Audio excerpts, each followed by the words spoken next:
There is a prayer from the Mahabharata of a king called Rantideva. And ever since I heard that prayer, that became my prayer too. It seems this king was a very just king, very fair, very kind and compassionate to his subjects. So much so that he gave up everything, including his own food and water, when there was famine and the people didn't have anything to eat or drink. And for days together, he did penance without food and water to please the gods to shower their blessings and save the kingdom from the disaster. And gods tested him to the T to check how compassionate was he and how willing was he to sacrifice anything and everything for his subjects. And after all the testing that happened, finally the gods were pleased, and Lord Narayana appeared and asked him, I'm so pleased with your compassion for your people. Ask me for a boon that I can give you, whatever you want for yourself. And he prays, and this is the sloka which says, Natvaham kamaye rajyam na swargam na punarbhavam kamaye dukkha taptanam praninam artinashanam, which means Natoham kamaye rajyam. I do not desire of a kingdom, that my kingdom should again become rich and prosperous and I should rule that kingdom. I don't desire that. Na swargam. In old times, we used to think if we do good deeds on earth, we will go to heaven and enjoy there. So I don't even expect that my punyam should result in me being admitted to the heavens, where I can live happily forever. I do not desire that. Na punarbhavam. I do not even desire for liberation, because that is the end of all. You rule the earth, you enjoy the earth. After that, you go to heaven, enjoy the heaven, and finally you realize yourself and you are freed from the cycle of birth and death. None of these I desire for. So, what do I desire? And he says in the second line, Kamaye dukkha taptanam praninam arti nashanam. For all beings who are suffering, dukkha taptanam, with deep sorrow. Tapta means the burning sorrow. Let me destroy their misery and sufferings. That's all you blessed me with, he asks the Lord. It's such a wonderful prayer from our own heritage, a king who prayed thus. Ever since I came across this prayer, I made it a point that I keep talking about it to others also. Who knows who gets inspired? Because we desire for so many things from God. We ask for petty material things, also for the heavenly comforts, and finally, even liberation from the cycle of birth and death once we are done with everything over here. But this king didn't ask for any of it. He was okay to come back again, do whatever was needed to remove the sufferings and sorrow of his people. I think that is compassion. That is truly the ideal by which we should live our lives. And today, being a very significant day, as it you all witnessed the ceremony where the lamps of compassion, of commitment were lit and placed at the altar of Florence Nightingale, who took upon herself. There was no nursing college then, no course, no structure, but just compassion in her heart. She took upon herself to nurse the soldiers back to health, and she had no support, but she did it all by herself, so much so that she ended up giving this gift of nursing to the world, which now we know as the course on nursing and patient care. So this is how great people have inspired changes that have forever changed the course of human history by their personal example and sacrifice. And imagine she had no such organization to back her. She was a woman at those times. Women were not even allowed, as Buna was saying, to step out and do things on their own. That was a taboo. Yet she defied all odds and went about serving and nursing the wounded, hurt soldiers. And that's how it all began. And today we celebrate such lives by placing our commitment, our gratitude at their altar. This is how lives which are lived for others are lived forever. Those who live for others alone live forever. The others die and perish in no time. As Swami Vivekananda said once, we all just exist. Those who live for others alone live. All others are worse than dead. Because dead people also will go into the earth and become some nutrition for the insects and worms. At least some seva. But living selfishly is no seva to anybody. So So this is how the idea of compassion and selflessness has to be practiced. And do go and look into the history of humankind.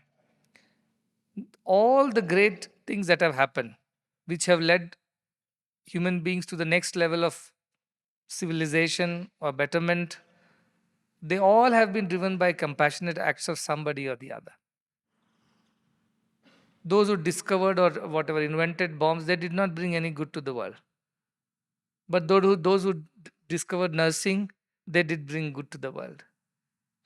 The idea of human development is not about material comforts or more power in your command or more control over the destiny of more people.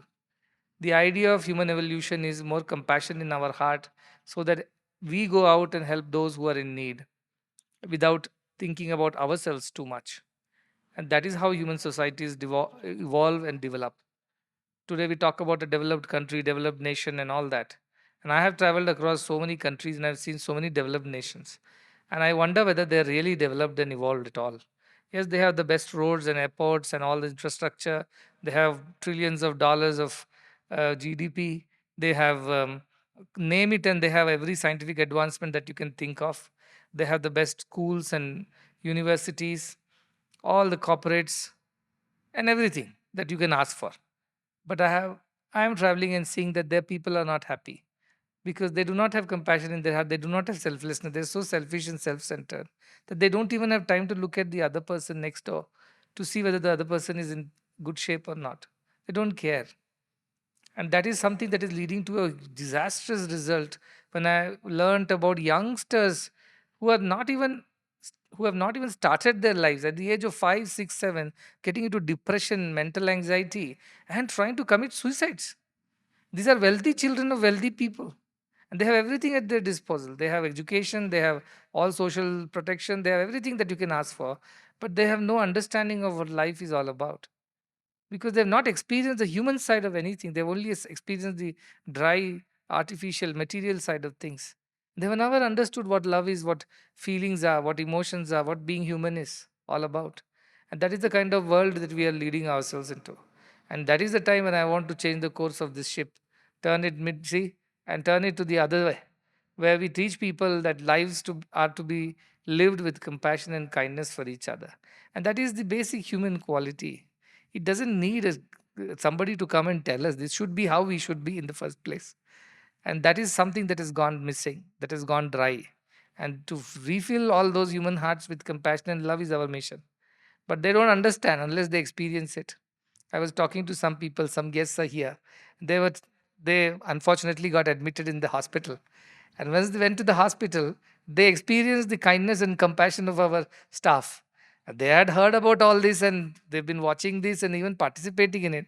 But till it happened to them and they really experienced it firsthand, they never understood the magnitude and intensity of what these hospitals are capable of doing.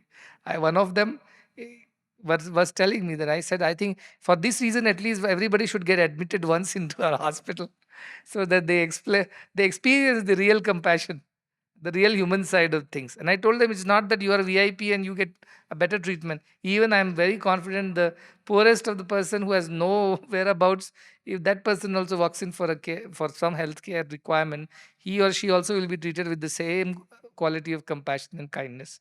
That is the kind of mission that we have embarked on. And for this, we need the right kind of people. I can build buildings, but buildings mean nothing. I can have the best of the equipment and infrastructure, but that means nothing. It's humans who make the difference.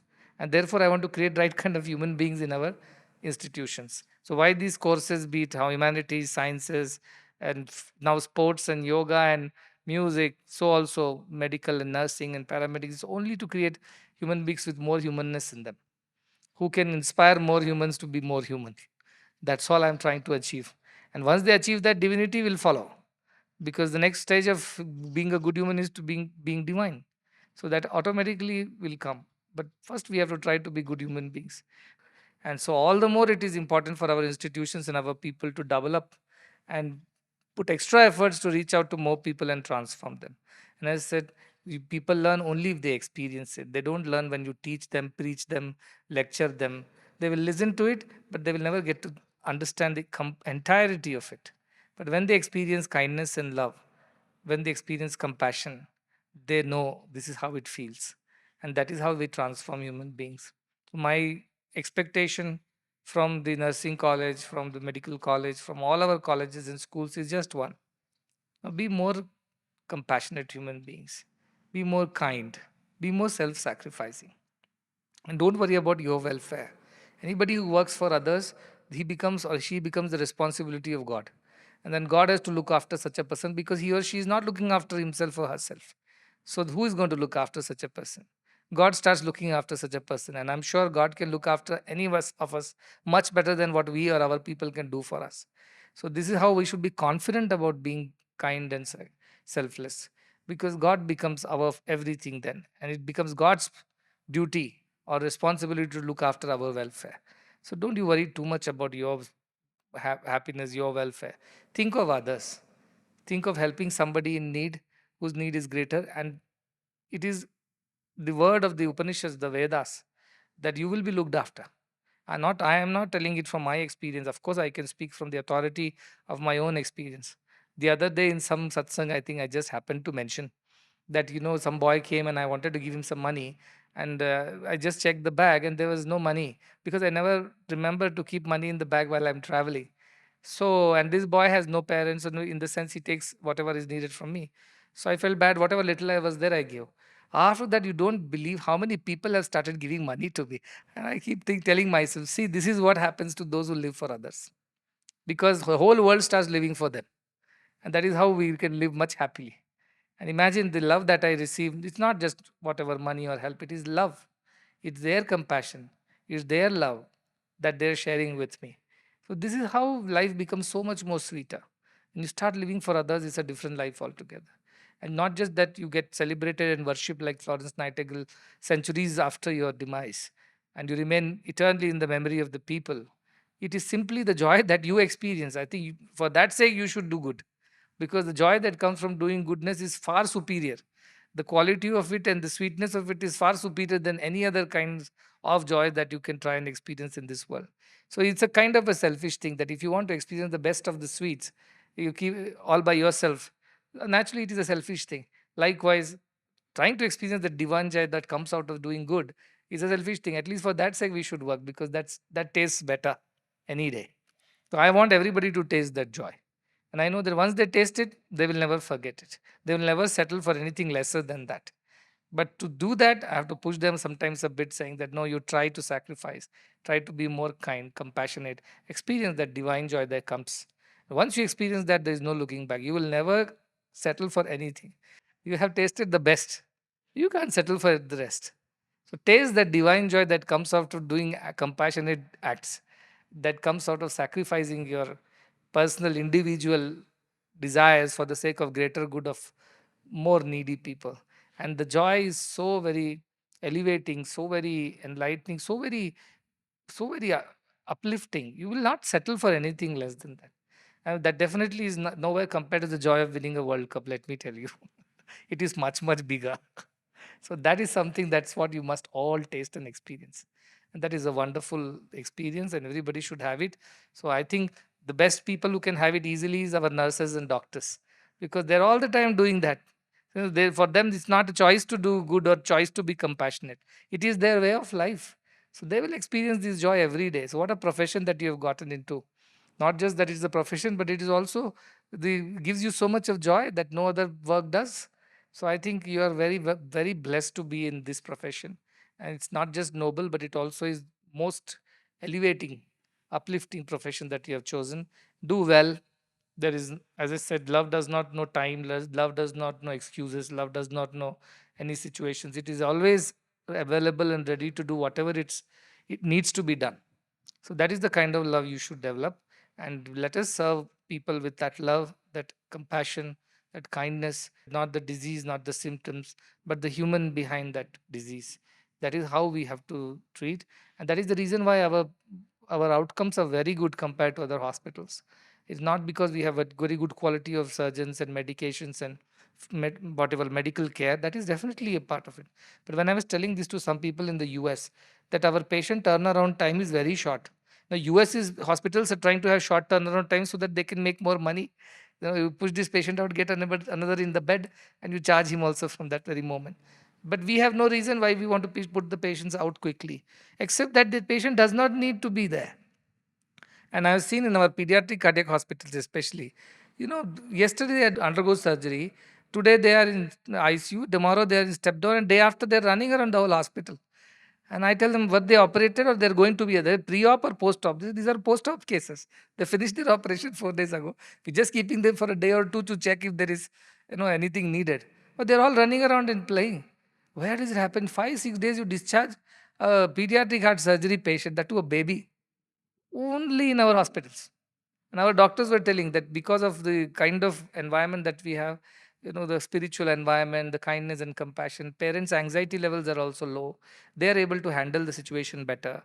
Patients are feeling better because one, there are no charges. That itself is a huge anxiety. Imagine the patient may come with a disease, the relative will get blood pressure soon after seeing the bill. So you have two patients instead of one now. But nothing like that here. They don't have to worry. They don't have to think, what will I sell or whom should I ask money for? Where do I go and beg and borrow to take care of my relative? Nobody needs to worry. They just walk in, do that. So whatever it takes, I do. Or when love beckons, just follow. Don't think twice. When that call of love comes in your heart, that is the most blessed thing that has happened to you. Nothing greater can happen to you in this world. That call of love, when you experience, just blindly follow, because that is the best thing you can do to yourself. That is the greatest favor you can do to yourself being on earth. So this is a call of love. Call of love, call of God to do good. And let us all walk on this path. And while we place our gratitude to these great personalities like Florence Nightingale on this occasion and get inspired by what they have done, we also should leave a trail behind. H.W. Longfellow's poem is there, Psalm of Life. He says, lives of great men all remind us we can make our lives sublime, and departing leave behind us footprints on the sands of time. So we must also leave some footprints on the sands of time. That's all is that we can do. That is the best service we can do to humanity. And I think the deepest footprints would be those of nurses and doctors for sure. They are already so blessed. I wish them all the very best. Continue to serve, continue to learn, continue to grow, continue to help, and find your joy of service within, which will be your motivation and nothing else. And I want to see our hospitals as not just beacons of hope or uh, beacons of service, but should be beacons of inspiration. Let all the hospitals in the world take inspiration from what we do. And mind you, in the next 2 months alone, at least there are 8 to 10 delegations which are coming to our hospital to study what we do, how we do, because they're so inspired. When I went around the world and talked to them, they almost couldn't believe. So I said, seeing is believing, and if you get admitted, you will surely believe. But nevertheless, at least come and see. So they are coming and they are coming to study. How do we do it? So that is, and you have a great opportunity to put your best foot forward and share with them your experience and teach them how to do. And I think that would be a great service. So our students and staff should really maintain very high standards of compassion. Not only healthcare quality, that is given. You have to be technically right. No mistakes over there in healthcare. But more than that, the human side of it is what the world needs to learn. And this is something that we can offer to the world. So I wish you again all the very best.